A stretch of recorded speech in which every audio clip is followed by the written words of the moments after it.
Dinosaurs enter into the spotlight out here, and I must say this is a very pleasant change to see. Make sure you guys smash the living crap out of that subscribe button so you guys do not miss out on more awesome content. What is up with these Kashtira dominations out here? Because, I mean, I'm really happy to see that Kashtira has been, you know, taking footholds in events and shaking things up in the meta. It just proves that, you know, like, the ideas and concepts that people had on this meta, you know, were a little bit needing to be changed. But I also think, you know, post-format, as we see the shifting over here, a lot more people are going to continue to play Kashtira because the deck is excellent. It's spot removaling and handling all of these problems, you know, plus the big rank 7 XCs, you know, they're a little bit easier to make. So it makes the life of a Kashtira player all that easier to see as, you know, you're attempting to sift through here and put that pressure on your opponent so you can play the game.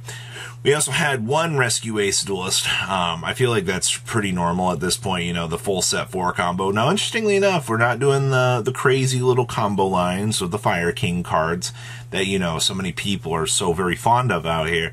It's a nice little fresh change of pace to kind of see, you know, we can kick back and play something a little bit more original in that sense. We also have one branded duelist. And, you know, looking at a lot of these branded lists and how they tend to be holding on to the format, a lot of it's got to do with how much board breaker gas they can have and how well they can time their super poly to board break. We also have a Vanquish Soul, which is pretty interesting to see. We still have a Fire King doing its thing, and then we have this Dinosaur deck. The Dinosaur deck was the whole reason why I wanted to look at this regional in the first place. Because just looking at Dinosaur right now in the meta, you know, we just got some fresh new cards for this deck, which kind of inspires people to kind of want to test them out. Now, whether or not this list took advantage of them, we'll have to wait and see. Then we also have this Bysteo Runic Super Heavy Samurai list that never got posted, so I don't have much info for you on that, but that's what we're looking at on the forefront of that. So let's pass on over to these deck lists. Joining our event here is, to nobody's surprise, Rescue Ace. And, you know, I still find it very funny at this point. But it's like, oh my god, Airlifter's going to one, sell the deck. No, actually, it's doing fine. Also, you got to remember, Konami just actually did reprint Hydrant and Turbulence, which did knock this thing off of its very expensive pedestal. So now, a lot more budget players, I know you still have to have things like this and this in order to play the deck right now. But knocking this down, you know, 60, 70 bucks did entice a lot more people to run out and get it. And especially, yeah, whether or not you have the Sinful Spoils package is another story to really be determined out here. Also, Nibiru has been pretty gassy this format. I've seen a lot of arguments, you know, very pro and against this. I'm kind of curious to see if this is going to stick around in the future or if we'll see this fall off. Also, shout out to Ghost Spell and the Haunted Mansion. This is still one of the best hand traps that you can kind of hold on to right now in the meta and just to devastate your opponent with. Being able to shut things off is actually pretty good. And I do look forward to seeing if this, once again, does stick around once we do see the meta kind of shift around here. As, you know, more and more people kind of decide, you know, do we still continue to play this? How will this deck evolve?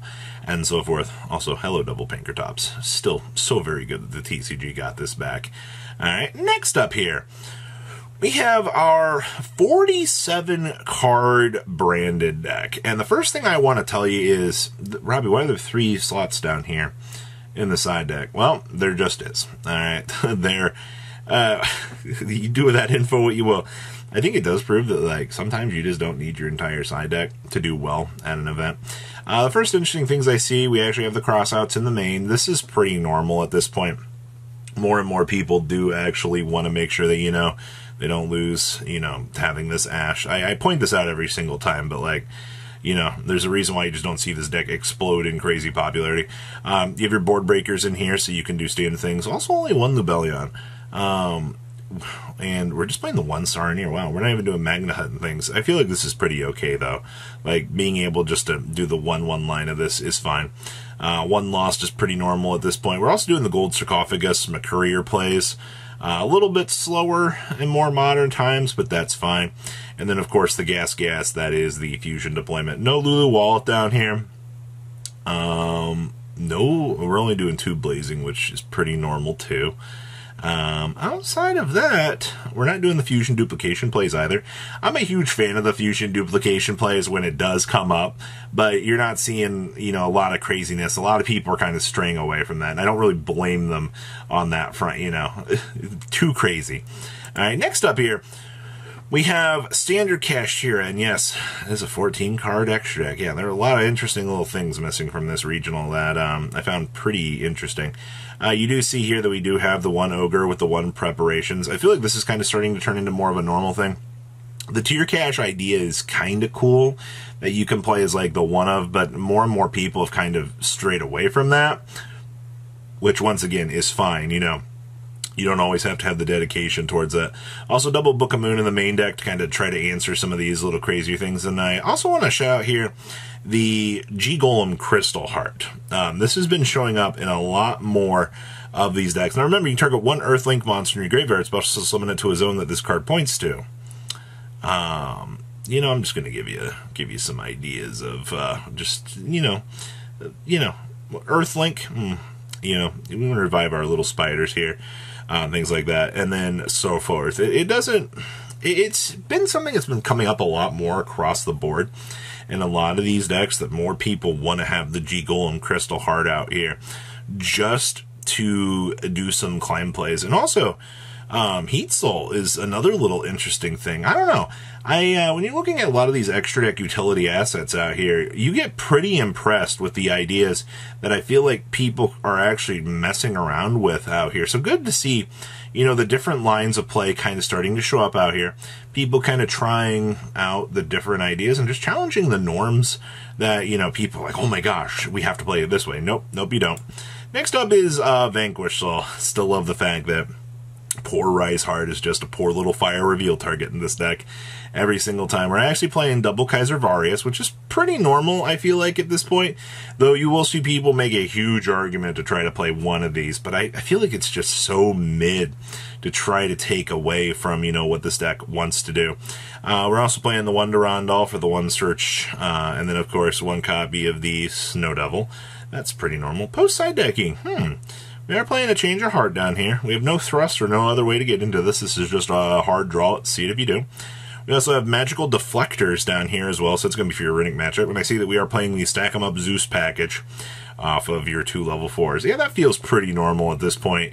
You know, just how turbo can we make the Zeus for the board clear, and then try to clean up what other options are along the way. Hi, Doggerun. Glad to see that we still have a little kaiju resource in here. Okay.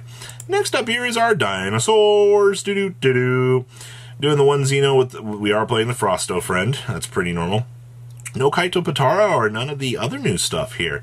But instead what we opted for is the Scraptor package here, where, you know, you can send out Scraptor. Scraptor can, you know, go toggle on into this, and then you can get your net resources off of the Scrap Wyvern. Okay, that's actually pretty enjoyable.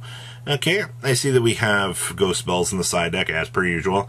What isn't going to try to play Ghost Spell in the Haunted Mansion this meta? You know, card actually is pretty good. And then, of course, the most expensive new resource, it's not even new, Ground Xeno breaking that $50 price point out here. And you just see these dinosaur players casually enjoying it. Not too bad. I was expecting something a little bit more spicy, but the fact that you've got Old Reliable in your dinosaur category out here actually doing good is perfectly a good example that you can do literally anything in this meta and still do fine. Alright, and then we have Fire Kings, the Flamberge, the Ash plays, man. Like, this is the most standard stuff in the frickin' world right now. We're actually on double Fire King Skyburn. I guess that's kind of interesting. And then, of course, double Druis Worm for immediate spot removal. You do see our good friends out here, the Ghost Bell and the Haunted Mansions. And we're actually playing an Underworld Goddess out here. That's a little bit, I guess, more unique along the way. Now, once this deck finally goes through its evolution, things are going to be a little bit more saucy, but we'll have to wait and see. So, what do you guys think about this breakdown for this event? Very, very interesting to see where things are going, or where we're going to kind of shaking things up and, you know, trying to advance the meta. I find very interesting. So please, comment down below, tell me what you guys think, and I'll see your beautiful faces back here later in the day, guys. Peace. Patrons, thank you.